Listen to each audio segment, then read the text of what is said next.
Days said to be 6, Mark 15:1 through 25. Very early in the morning, the chief priests with the elders, the teachers of the law, and the whole Sanhedrin made their plans. So they bound Jesus, led him away, and handed him over to Pilate.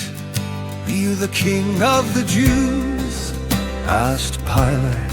"You have said so," Jesus replied. The chief priests accused him of many things. So again Pilate asked him, "Aren't you gonna answer?" "See how many things they are accusing you of." But Jesus still made no reply, and Pilate was amazed. Now it was the custom at the festival to release a prisoner whom the people requested. A man called Barabbas was in prison with the insurrectionists who had committed murder in the uprising. The crowd came up and asked Pilate to do for them what he usually did.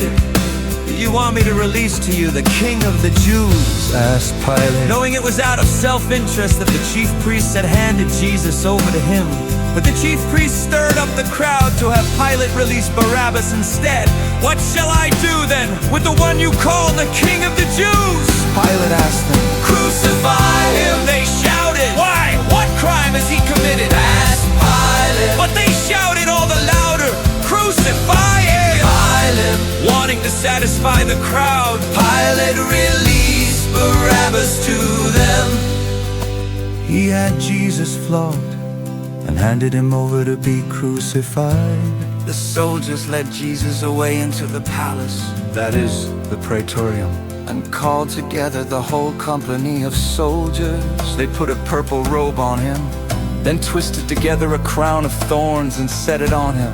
And they began to call out to him, "Hail, King of the Jews!"